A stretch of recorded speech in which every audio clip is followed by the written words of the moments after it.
Hi students, welcome to All4 e-learning chemistry classes for second year. The running chapter is organic chemistry and now we are in session number 16. In previous session just we discussed about the introduction part, different types of halogenated compounds and then the nomenclature systems, that is nothing but common system and IUPAC system for giving the names for different types of halogenated compounds, that is nothing but related to aliphatic hydrocarbons which are halogenated, that is nothing but alkyl halides or haloalkanes, and then cycloalkanes halogenated, that is halocycloalkanes, and then it is haloarenes, nothing but aryl halides, and in case if it is of a cycloalkyl substituted aliphatic, there also we observe the difference in giving the names in common system and in IUPAC system. And now coming to the next part, and there after providing the general name, that is for different groups, in previous session we concluded that I will provide some compounds to write the nomenclature both in common system and IUPAC system. You have to work on your own. I said it in previous session, and now in this session I am providing that compounds. Just you note down and try to write the names for these compounds. It is, let me write a serial number. It is the compound. You have to write both common name as well as IUPAC name. You remember, common name and IUPAC names you have to write. Clear? And now let me give this. It is nothing but the first three-membered alkene brominated, and then it is CHBr-CH3, and then it is, here I am providing linear representation, it is chlorine, and then fourth one is here chlorine, and then you have to write the in continuation, but I am giving the compounds only, and then fifth one is nothing but when it is of having chlorine like this is the compound, and next one, sixth one is here bromine, and seventh one is it is present on side chain, and eighth one is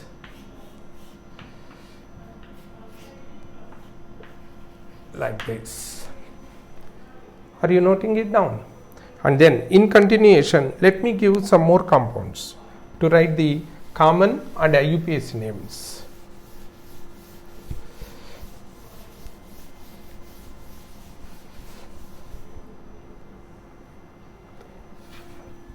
Here after writing this, that is nothing but cyclic direct halogenated present on cyclic compound, and in this case it is present on side chain. In this case also it is present on side chain. Just you observe, and for this this naming in common and IUPAC system is not same. Just you observe, dear students. Clear? And now let me write one more. It is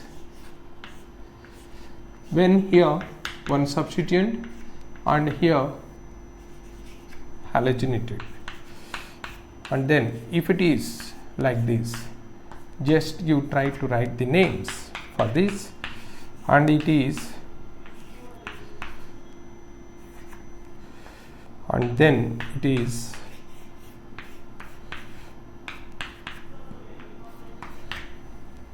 and then it is,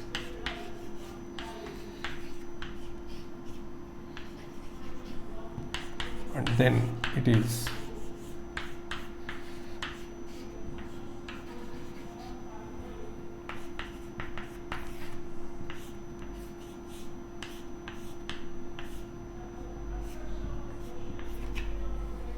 for these different compounds you try to write the common name as well as the IUPAC name. Clear? Both these two names, and try to write this one, and you compare with the general names what I provided as a group name. In previous session already I provided that.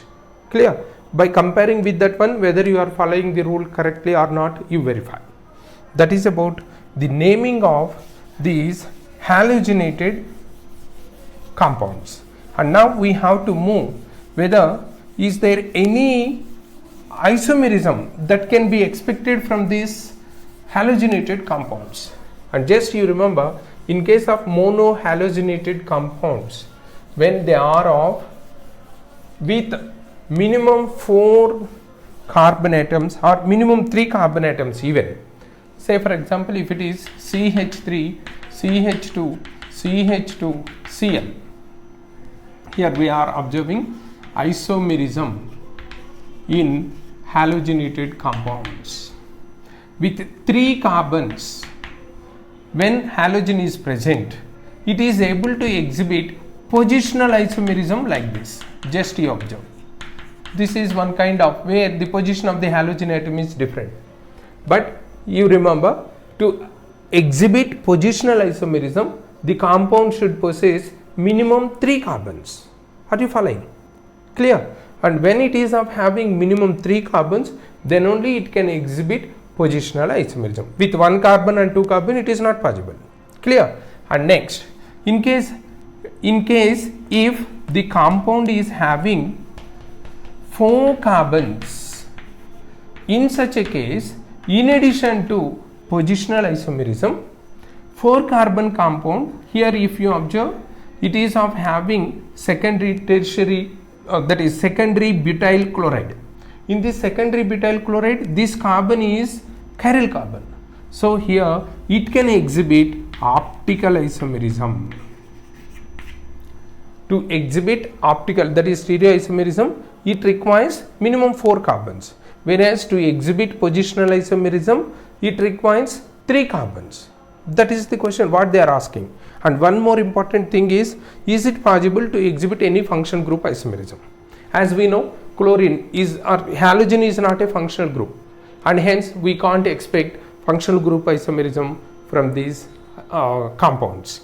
Clear? And now, in case of the hydrocarbons which are of having, that is nothing but gem dihalides, if it is present like this, these gem dihalides sometimes depending on the positions of these, that is nothing but both these two halogens are same, then they are of able to exhibit stereoisomerism where we can expect 2 types of structures, that is nothing but erythro, which is nothing but, in this scenario erythro is nothing but meso.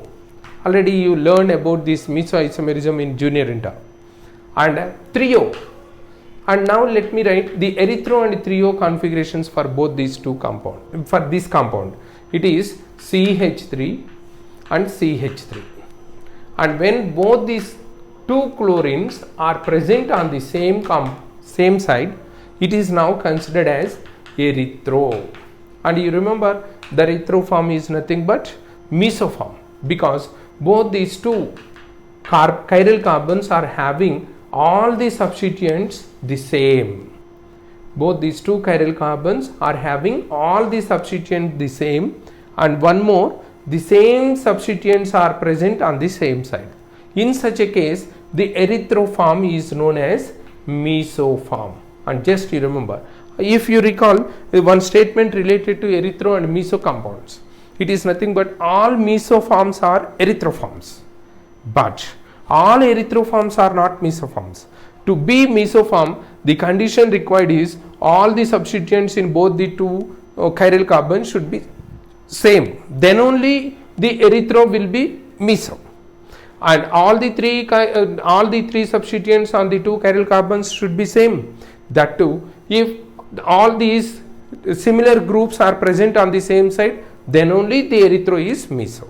And now, in case if these groups, that is the similar groups on the 2 chiral carbons, when present on opposite side like this, this is one more form, and in this case it is known as trio form.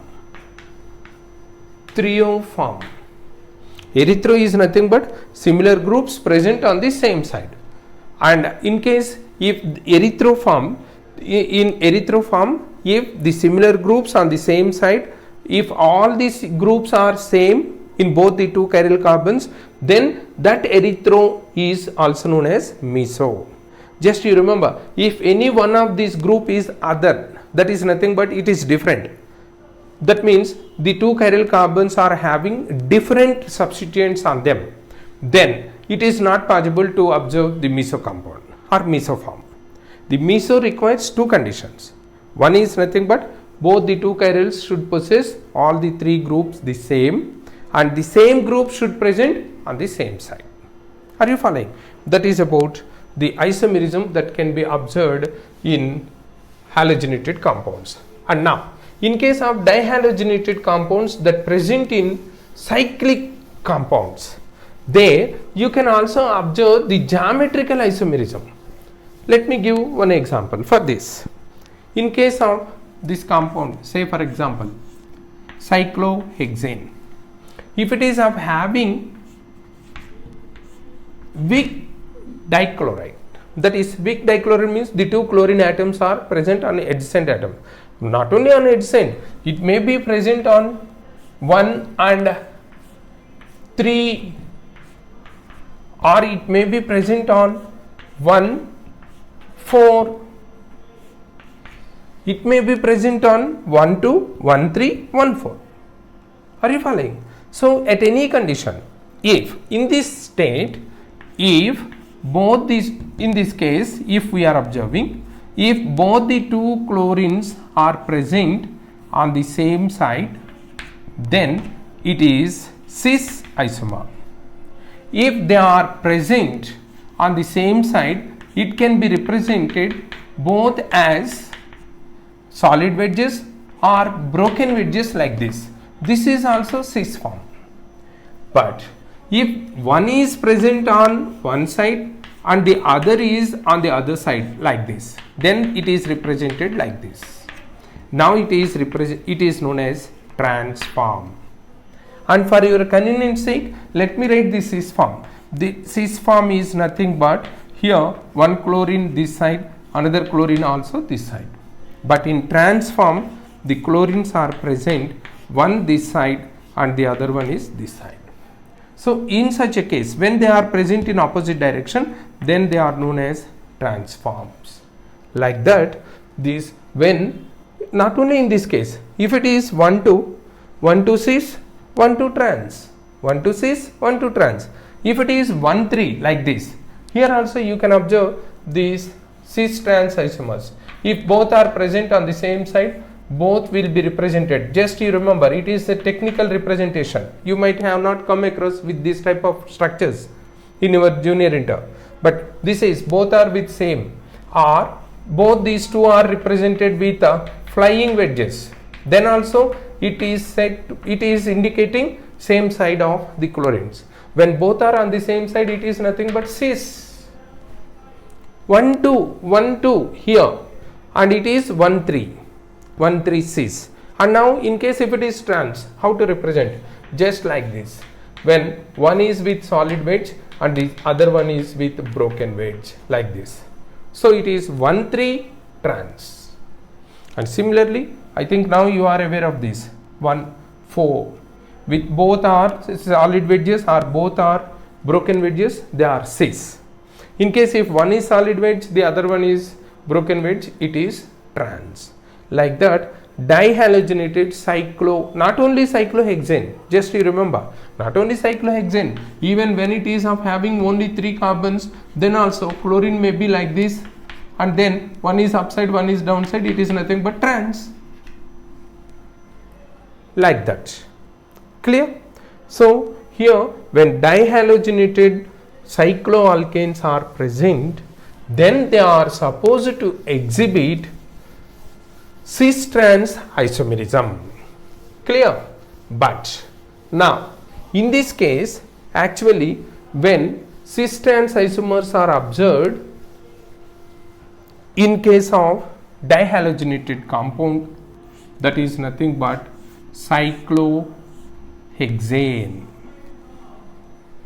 Here in cyclohexane, there are 2 transforms on each position and there are 2 cis forms on each position. How it is possible? Now let us consider if this is chair form of the compound.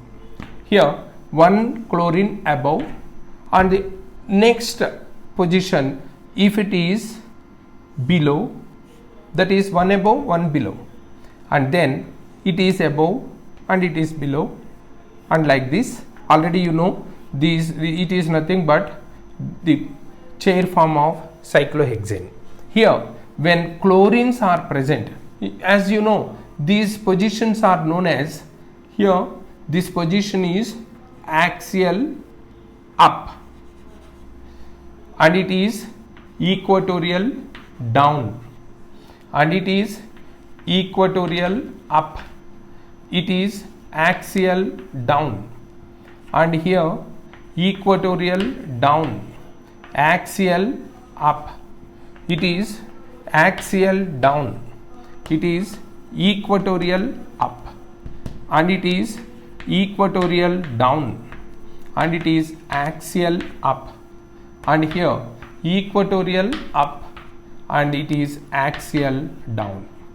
Dear students, for all these hydrogens, just you remember, on adjacent carbons no condition is same for the hydrogens. Say for example, here this hydrogen is axial, on the other, axial is up, on the second very next hydrogen, next carbon, hydrogen will be equatorial up, here axial up, on this carbon equatorial up, on the adjacent carbon also equatorial up, like that. Just you have to understand. In case if it is already discussed in your junior inter, no problem, easily you can get it, but if it is new to you, you have to concentrate. Here in cyclohexane, the hydrogens that present on adjacent carbons are taking positions which are not same on adjacent carbons.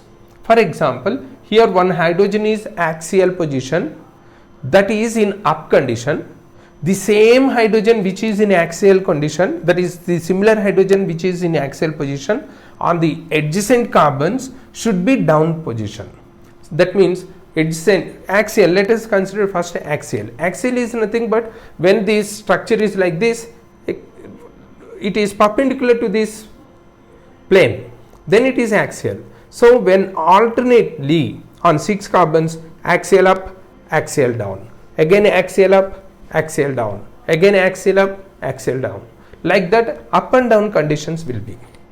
And now in case in the same plane hydrogen is present, then equatorial position, equatorial also, just you observe, this is the hand, and now one hydrogen equatorial up, and on the next carbon if you observe equatorial down, same almost, but it is in downward, it is in upward, like that on adjacent carbons there will present. And now all together we are having, it is 1 and it is 2 and it is 1. Say for example, if we are considering 1 2 3 4, again it is 1 2 3, like that. In this direction 1 2 3 4, in this direction also 1 2 3 4. The same conditions we can observe. One condition axial up, 2 condition axial down, here also in 2 condition axial down. Are you following? But here much time we should not spend, but here logic question is there, that's why I am discussing. 1 2 and then 1 3 and then 1 4, such type of scenario is there. 1 2 1 3 1 4, or otherwise 1 2 1 3 1 4, like that. These 3 conditions, these are the 3 different positions where we are expecting the presence of the halogens. Just we observe what 1 3 cis trans, 1 2 cis trans, 1 4 cis trans, like that. Clear? But actually only whether 1 1 or 2 2 cis trans are present or more than that one. Now let us consider in case of 1 2 1 2, just there is axial and equatorial. That is axial, equatorial. Are you following? These conditions are said to be in trans conditions. Just follow. And in 1,4 also, because 1 is up, 4 is down, axial is down, and thereby this 1,4 also axial, equatorial is in trans position. That means for both, if you observe, unlike that of normal condition, in cyclohexane trans forms are two. One is axial trans and the other one is equatorial trans. Are you following? And similarly here 1,4 axial trans, equatorial trans.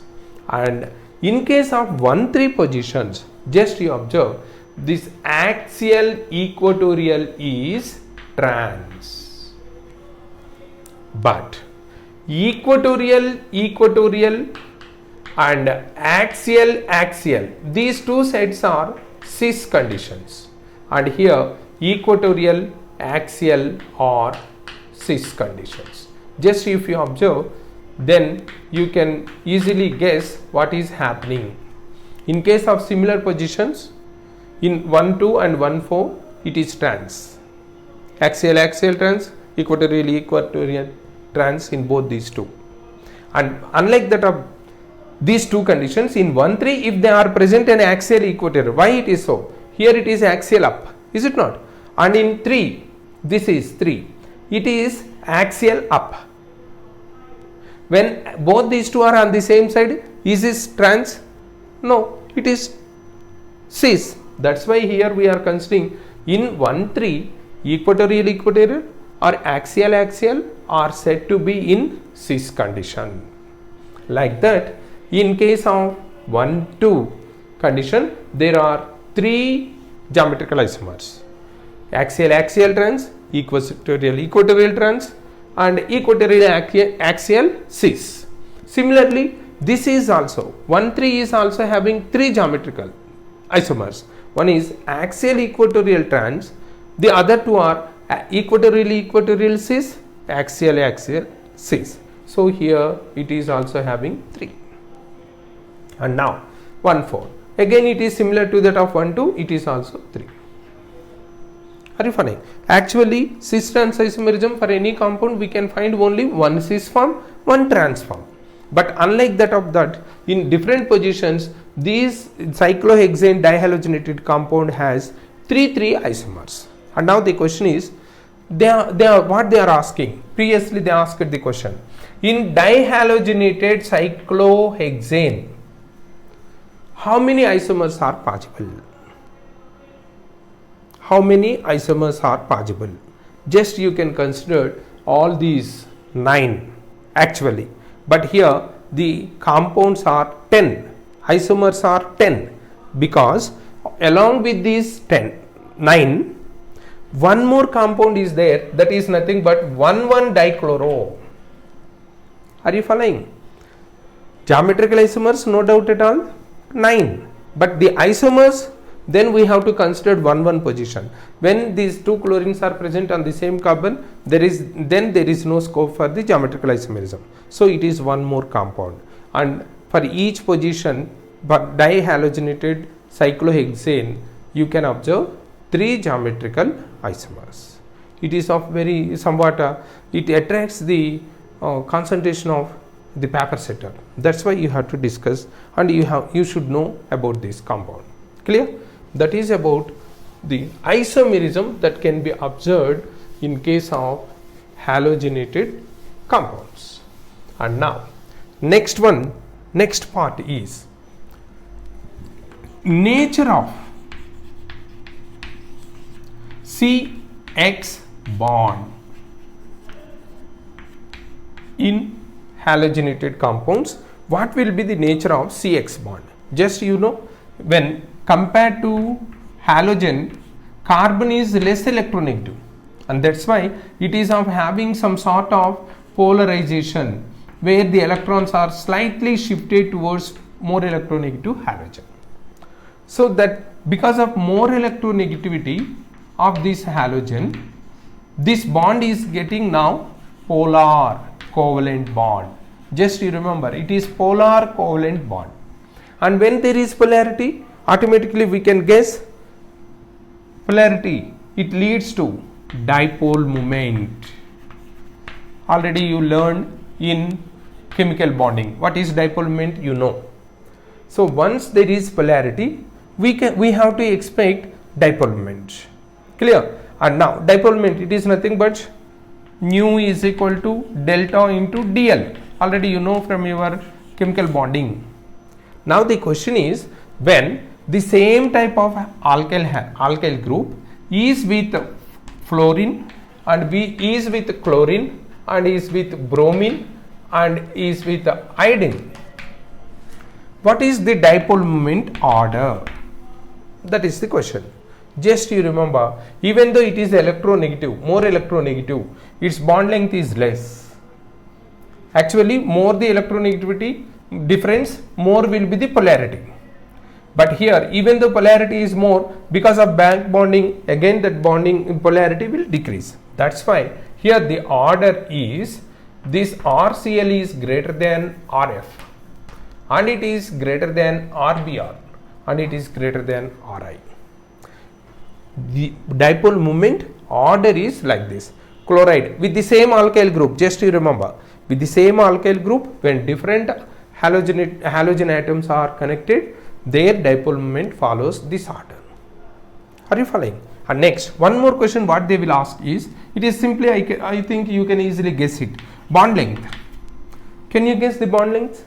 Bond length is nothing but when the same alkyl group is present, then automatically the length depends on the size of the halogen. Is it not? And thereby Ri has more bond length than RBr. It has more bond length than RCl, more bond length than RF. This is bond length order. And this is dipole moment order. Altogether, what you have to remember is, when halogenated compounds, because of more electronegativity of the halogen, the bonded electrons are slightly shifted towards that more electronegative halogen, which is creating some sort of polarity. And due to that polarity, it is of developing some dipole moment. And the dipole moment order is found to be like this. Here, actually, even though fluorine is more electronegative, its dipole moment is, when compared to Cl, it is of having less dipole moment. The reason is nothing but because of less bond length. The less bond length is because of double bond character of fluorine.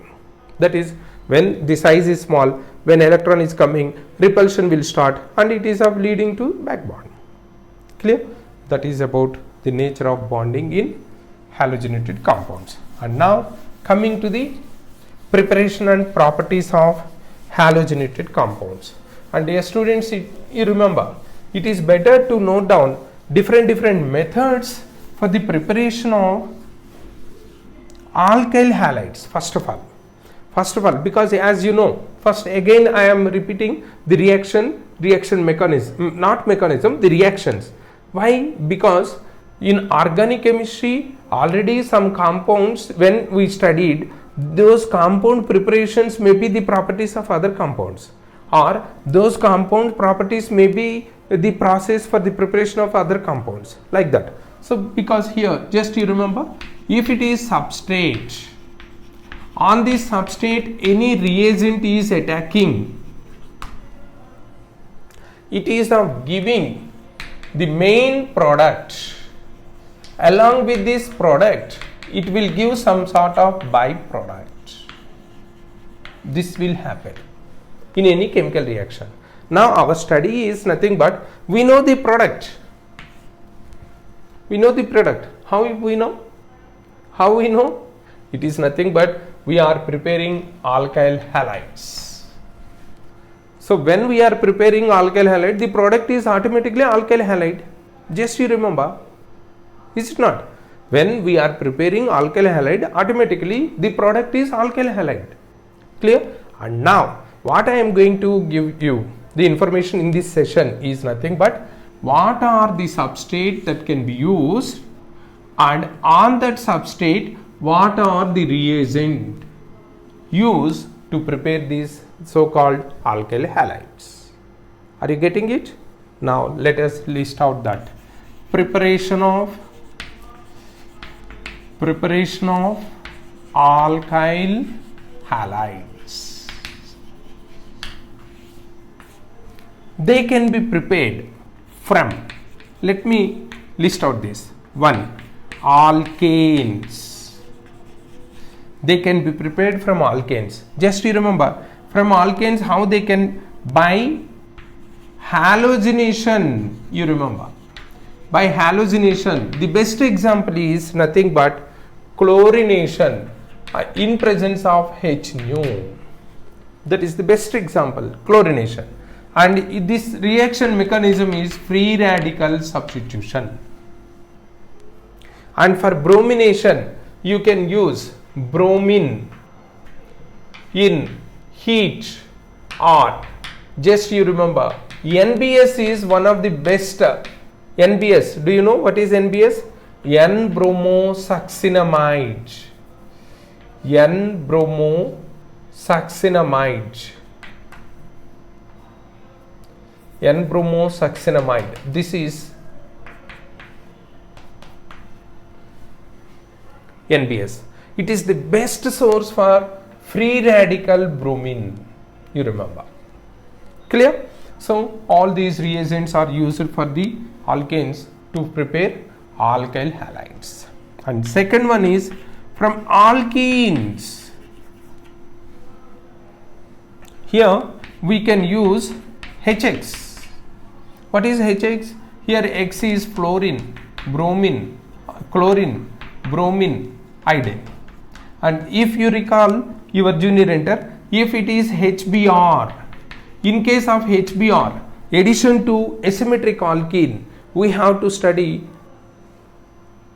Markovnikov and anti-Markovnikov rule, because it is a symmetric reagent, and alkene if it's symmetric, then automatically we have to observe the product formation as per Markovnikov or as per anti-Markovnikov, depending on the conditions that observed in the given reaction. Clear? And in such a case, here the reaction is nothing but electrophilic addition reaction. It is electrophilic addition. Electrophilic addition reaction is taking place when alkenes are added with HX. And not only this one, it is monohalogenated. And one more reagent is halogen in presence of base. It is nothing but dihalogenation. Halogenation reaction will take place, or it is in presence of zinc. We can use zinc or base for the preparation of dihalo. Here mostly the compounds formed are weak dihalides. Clear? Here also it is obeying electrophilic addition reaction mechanism. And now one more compound from which we can prepare these alkyl halides are alcohols. And in this case, from alcohols we can use the reagents that can be used are HX again, or second one is PX3, that is phosphorus halides, or PX5, and third one is SOCl2. It is always preferable. Okay, why it is preferable, and what is happening when SOCl2 is used as the reagent for chlorination, we will learn when we are going with the details of the preparations. Clear? And now HX, and it may be HCl, and when it is HCl, just you remember, it requires ZnCl2 presence. Anhydrous ZnCl2 presence is required for HCl reagent for alcohol to prepare alkyl chloride. And now if it is HBr, just you remember, HBr is prepared in situ as KBr and H2SO4. And in case if it is HI, It is also prepared in Ki or NaI when treated with 95% of H3PO4. That means what? Why I am giving the reagents in the beginning is nothing but directly there is no scope for HI. Directly there is no scope for HBr. Indirectly they are used. They are prepared in situ. How this KBr is HBr is prepared? KBr treating with H2SO4. Or how this HI is prepared? Ki. Here also you remember, you know PCl3 is there and PCl5 is there, and just you remember there is no PBr5 existence, there is no PI5 existence. Clear? Only PBr3 and PI3, these two can be existed, and that too they are prepared in situ. In situ means just when the reaction is going on, there we are preparing that. That is nothing but bromine with phosphorus and bromine with iodine. Clear? And now in SOCl2, it is of use. Why it is preferable? It is sulfonyl chloride. Sulfuryl chloride. It is nothing but because in this one all the byproducts which are formed are in gaseous state. So when they are in gaseous state, automatically they can easily escape from the reaction vessel. So pure alkyl halides we can get from this. Like that we can prepare different alkyl halides. And one more is from RX. RX is nothing but halogenated compounds. And how it is possible to prepare halogenated compound again from a halogenated compound? Just it is nothing but, just you remember, if it is RX, one X bar, that is if it is fluorine, chlorine, bromine, it may be replaced by iodine. Or if it is RX where it is iodine, the other X bar may be bromine, chlorine or fluorine. Like that, simply halogenated compound from one halogen when present in that substrate, by using another halogenated reagent we can replace the existing halogen. Here we are finding two types of reaction. One is nothing but Frenkel's reaction and the other one is Schwarz reaction. Just you remember, Schwarz reaction, Frenkel reaction and Schwarz reaction. These are different methods to prepare alkyl halides. So first of all, by tomorrow's class you should have a thorough idea about these substrates and reagents. Thereafter we will go for the details, and in here and there if any other we have to discuss the mechanism, and in such discussion in mechanism here and there some principle may be observed. And what are the principles, how to guess, and what are the consequences when the reaction is happened, and is there any stereochemical importance, all these we will discuss in the preparations. Clear? Thank you.